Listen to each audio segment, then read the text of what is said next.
I've always loved Halloween. When I was 10, it was the most important day of the year for me. The weeks leading up to it were all about planning my costume, and, most importantly, decorating the house. My dad was really into it, too. He would buy all the cool stuff.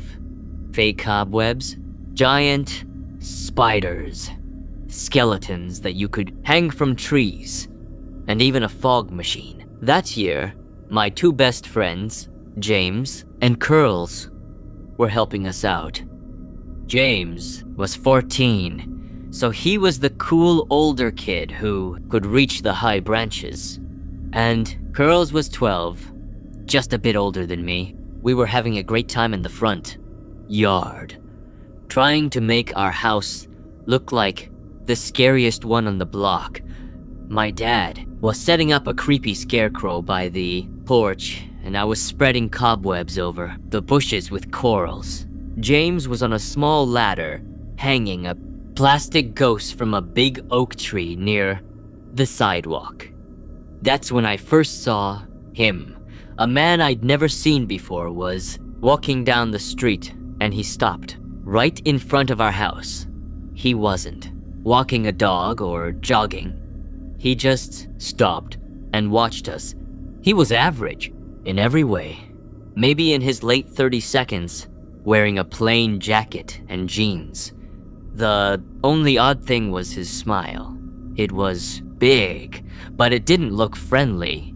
He looked right at me and said, "Wow, you guys are doing a great job getting ready for the big night." I was a friendly kid, so I smiled back. "Yeah, we're trying to be the spookiest house. I bet you'll get a lot of candy," he said, his eyes scanning all our decorations. "You planning on going trick-or-treating around here? What's your route?" The question felt a little weird, but I didn't think much of it.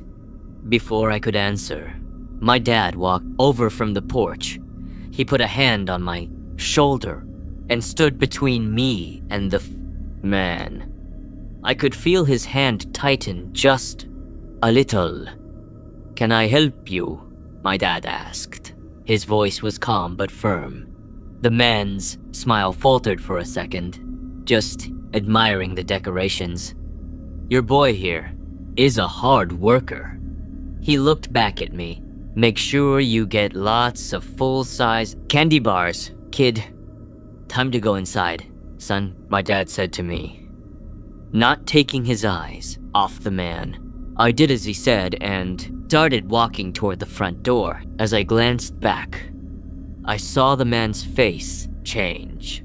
The fake smile was completely gone. He had a cold, almost angry look in his eyes. He stared at my dad for a second, then turned and walked away down the street without another word.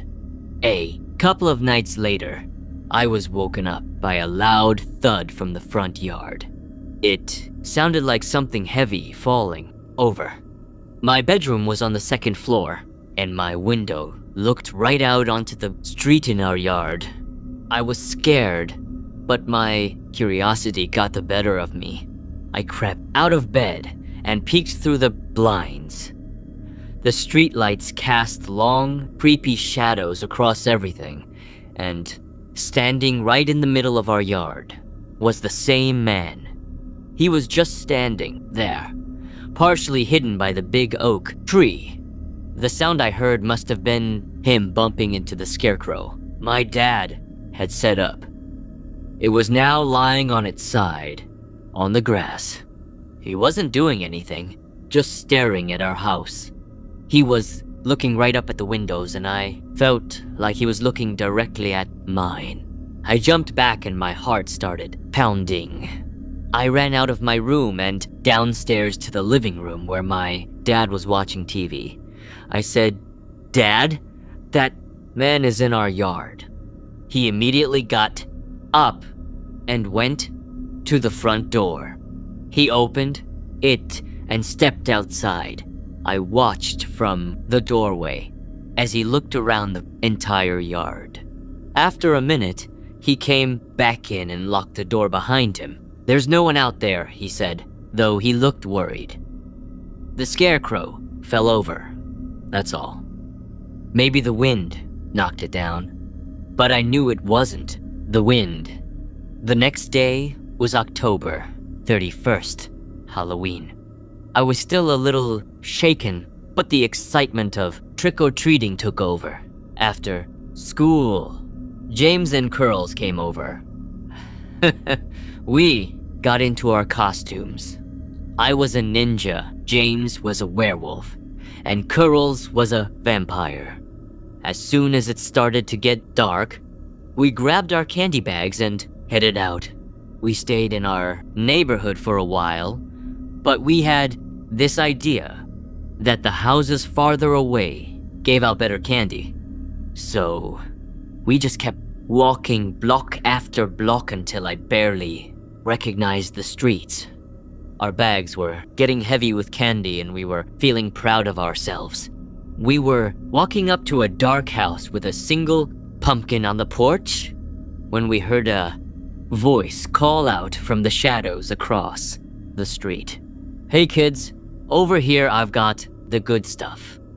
We all turned. Standing in the driveway of a house with no lights on was the man. He was holding a big bowl and he took a step toward us.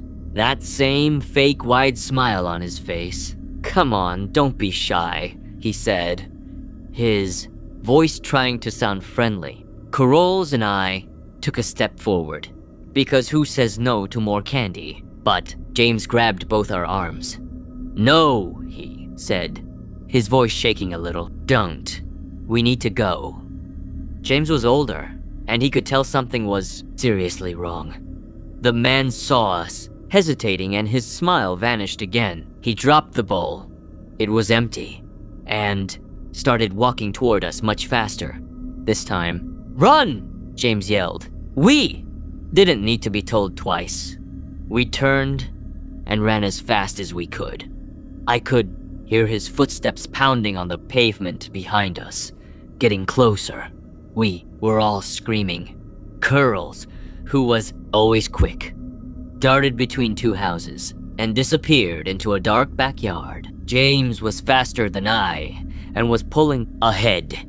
I risked the look back. The man was focused only on me. He wasn't even looking for the others. His face was filled with a terrifying anger. I was getting tired and my ninja costume felt heavy.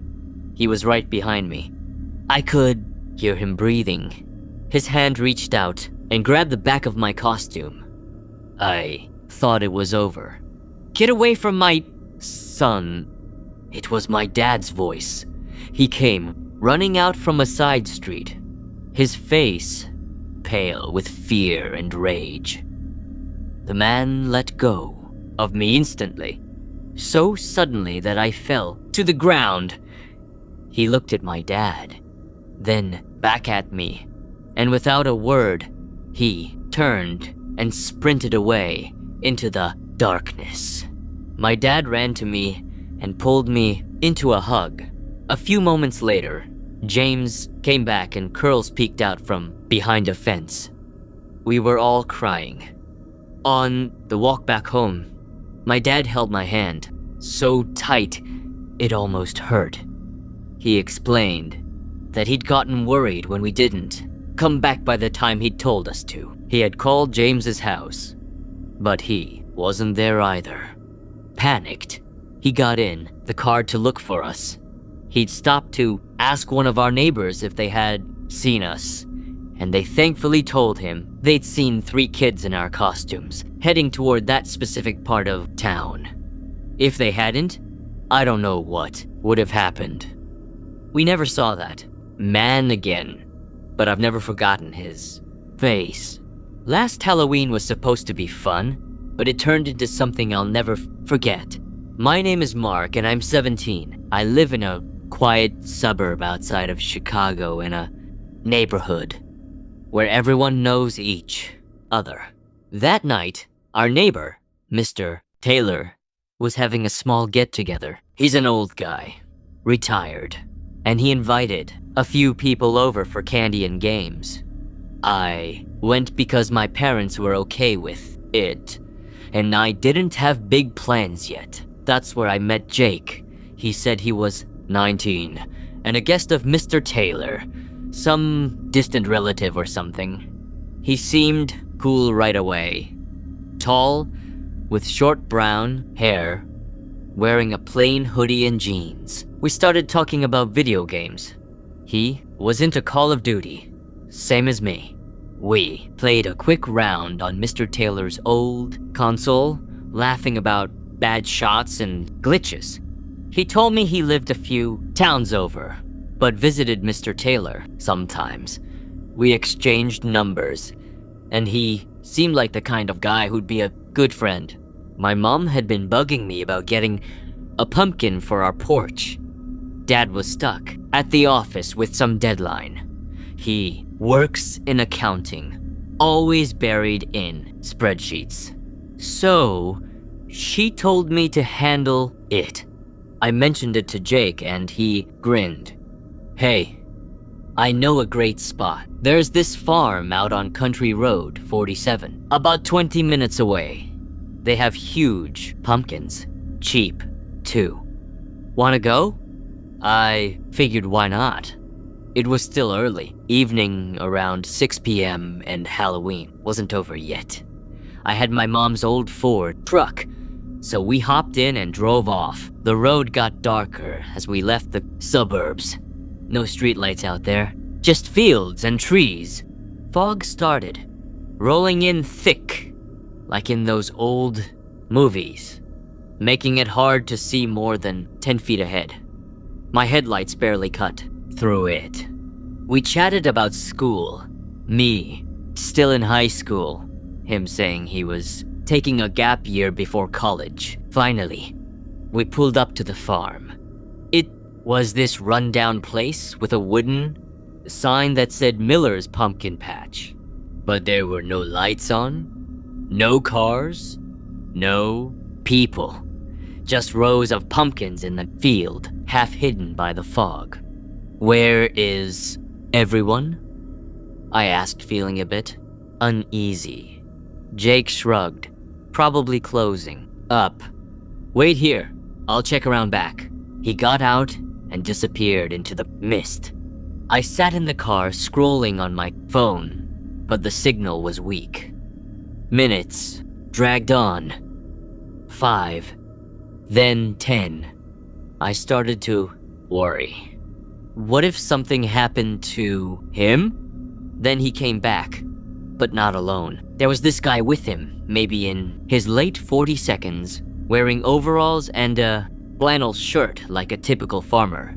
His face was normal, clean shaven, brown eyes. But something felt off.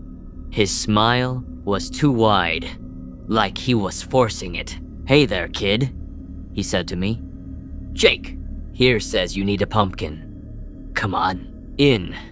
I've got the best ones inside the barn. Inside the barn was this old wooden building behind the field. Doors creaking in the wind. Jake nodded. Yeah, Mark. Let's go. He says the big ones are stored there. But the farmer started asking weird questions right away. You live around here? What's your family's name? Got any siblings? What does your dad do? It wasn't casual chat. It felt like he was probing. And why inside? The pumpkins were right there in the field. I glanced at Jake, but he just stood there, hands in his pockets, watching me. The fog made everything blurry, and I swear, I heard a door slam somewhere in the distance, like from the farmhouse next to the barn. Were there more people? My gut twisted. They were both staring at me now, waiting. Come on, it's just inside, the farmer said again, his voice a little sharper. No way. I stayed by the car. Actually, My mom's texting me. She's waiting and I need to get back quickly. Can we just grab one from out here? I pulled out my phone, like I was checking a message even, though there was no signal. Jake looked at the farmer, and for a second their eyes met in a way that made my skin crawl like they were sharing a secret. But the farmer shrugged. Sure, kid, take your pick. We grabbed a big pumpkin from the edge of the field. I paid him cash, and we drove off. The whole ride back, Jake was quiet, not like before. I dropped him off at Mr. Paler's and went home, carving the pumpkin with Mom. I tried to shake it off, but that farm stuck in my mind. Later that night, we threw a small party at my house. Just me and a few old school friends. About 8 of us total. Pizza, sodas, horror, movies on Netflix. I invited Jake, too, since he seemed fun earlier. He showed up around 8 p.m. blending in. Okay, we played some board games, told dumb ghost stories. Everyone was laughing. Then Jake's phone buzzed. He glanced at it and slipped outside without saying much. Be right back, he muttered. 5 minutes later, the doorbell rang. I opened it, thinking it was a late trick-or-treater. But this guy pushed in, tall, wearing a black jacket and what looked like a realistic human face. Mask, like those silicone ones you see online. It was creepy. The eyes blank, the mouth frozen in a grin. This was a private party, and no costumes were invited except maybe a hat or something. Who are you? I asked, blocking his way. He didn't answer, just stood there. My friends noticed, and a couple came over. Ben and Leah. Dude, this is invite only. You know someone here? Still, nothing. Then he reached into his jacket and pulled out a gun. A real one. Black and heavy, looking like a Glock or something. He pointed it right at us. Everyone. Wallets, phones, and jewelry. Now put it in this bag. He tossed a duffel on the floor. Panic hit. My heart pounded so hard I thought it burst. We all froze. Then started handing over stuff. My iPhone, Leah's necklace, Ben's watch. The guy moved quickly, waving the gun. I glanced at Jake. He was in the corner tossing his wallet into the bag, like everyone else. But he wasn't. Scared. No wide eyes, no shaking. He looked calm, like he'd seen this before. The robber even took Jake's stuff, but it felt staged. The guy grabbed the bag and backed out the door, vanishing into the night. We locked up, called 911. Police came fast. 2 officers flashing lights, waking the neighborhood. We told them everything. They checked our outdoor CCTV camera, the one Dad installed last year for security. On the footage, clear as day, when Jake went outside for his call, he met the same guy, the one in the mask, but without it on yet. They talked for a minute, heads close. Then the guy waited while Jake came back, inside. It was planned. Police arrested Jake right there. He didn't resist much. At the station, they questioned him. Turns out Jake confessed the farmer at the pumpkin patch was his uncle, some guy named Carl with a record for theft. They'd been running scams, targeting kids like me, scoping out houses through friends like Jake. That farm trip, it was to get info on my family, see if we had valuables. The weird questions were part of it. They wanted me inside the farmhouse to maybe grab my keys or phone, but I dodged that. The party robbery was the main plan. Jake fed them details. Police raided the farm. It wasn't even a real pumpkin patch anymore, just a front. They found our stuff hidden in the barn, plus more from other robberies. Carl had the gun, unregistered, loaded. They arrested him, too. We got everything back, but it didn't erase the fear. Now, I double checked doors, avoid new friends. Mr. Taylor, he had no idea Jake was in trouble. He felt awful. That Halloween taught me sometimes the scariest things aren't ghosts. They're people you think you know. If I'd gone inside that farmhouse, who knows what would have happened. I still get chills thinking about it. When I was a kid around 11 years old, my family would drive out to visit my grandparents every holiday season. They lived in this quiet little town in rural Ohio. The kind of place where everyone knows everyone else's business, but nobody really talks about the weird stuff. We didn't live there. We were about 2 hours away in the city. But Thanksgiving, Christmas, and Easter all meant packing up the car and heading out. My grandparents' house was on a dead-end street. Nothing fancy, just a row of old wooden homes with big yards. My aunt and uncle lived 2 houses down from them. They had my little cousin, who was just a toddler at the time. To get between the 2 houses, you'd walk along this cracked sidewalk, past one house in the middle. That was where she lived, the creepy lady. I don't even know her real name. We just called her the lady, or sometimes the chain woman, behind her back. She was huge, over 6 feet tall, and built like a linebacker. She always wore these heavy logging chains around her neck, like the kind lumberjacks used to drag trees. They'd clink and rattle when she moved. On top of that, she'd have on these dirty old dresses that looked like they were from the 1950 seconds and big work boots caked in mud. Her hair was wild, gray, and tangled like she never brushed it. The only times I ever saw her outside were when she was in her backyard garden or scrubbing the outside of her house.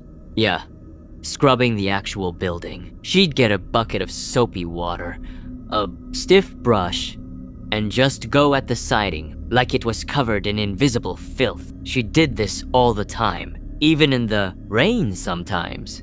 It was weird.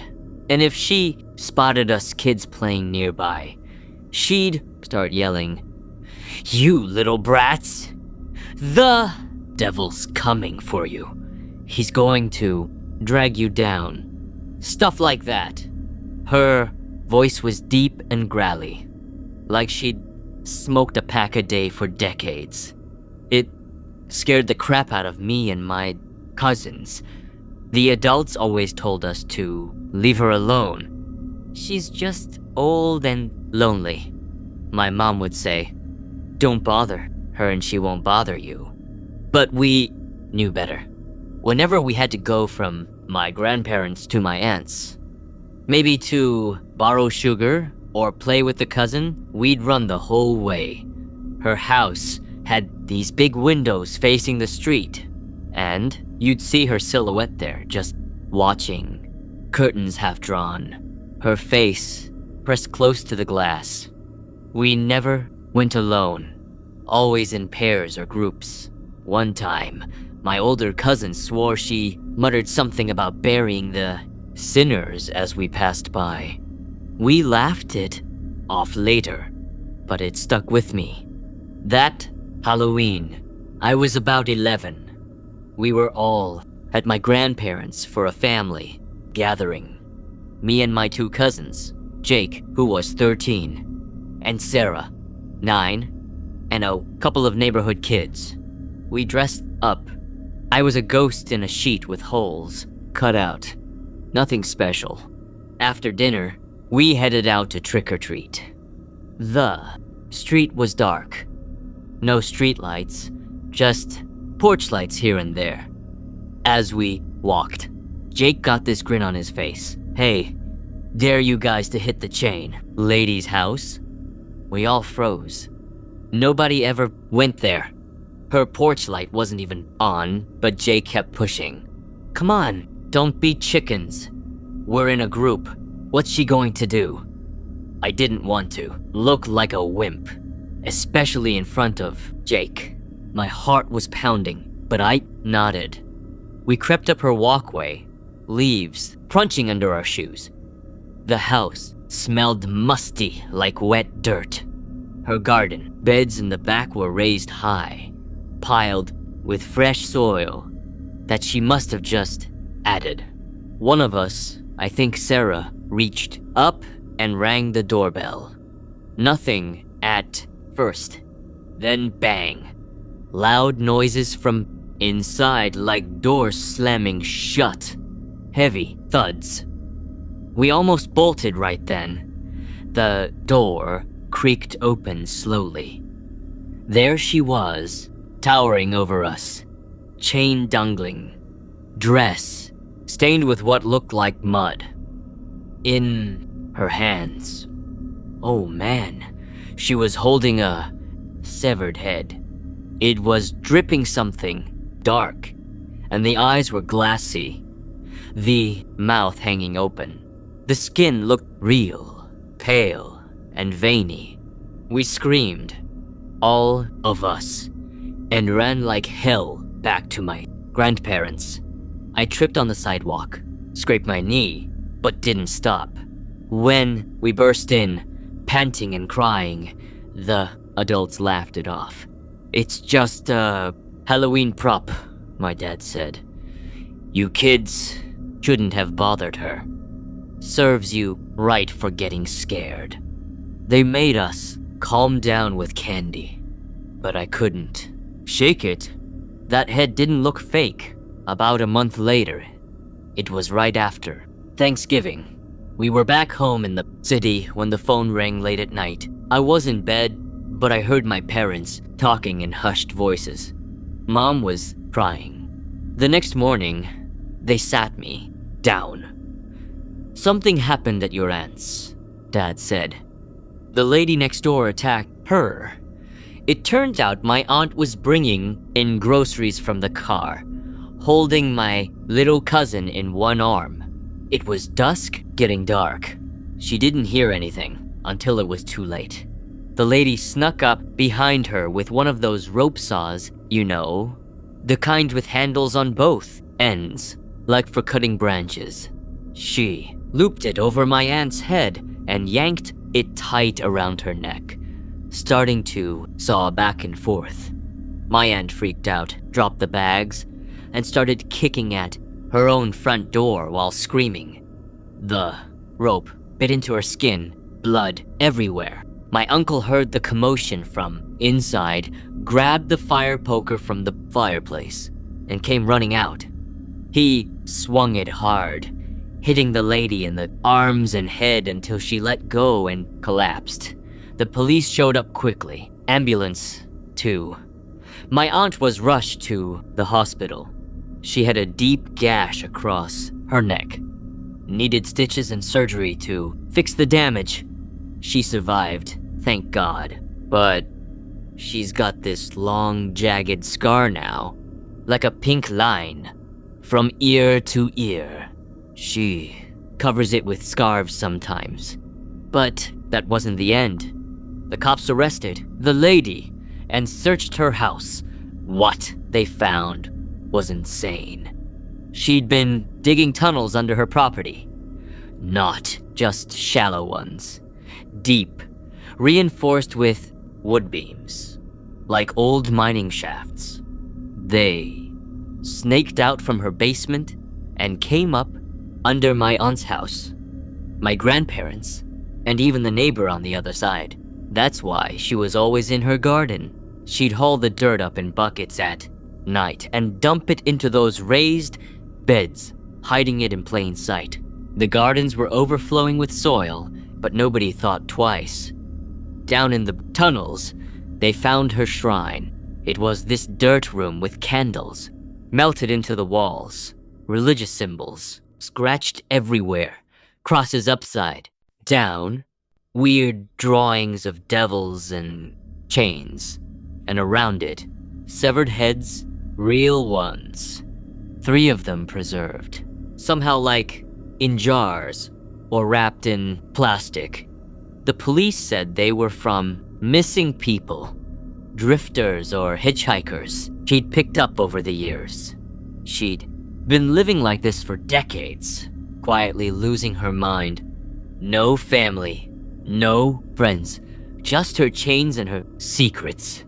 Turns out that Halloween head wasn't a prop. It was one of them, fresh, maybe. The cops matched it to a guy who'd gone missing a week before. We could have been next if we'd stuck around. After that, the house got torn down. Tunnels filled in. My aunt and uncle moved away. They couldn't stand being there. Grandparents stayed, but they put up fences.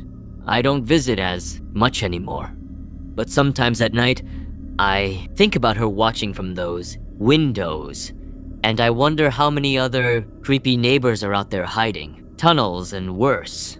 It makes you think twice about who lives next door.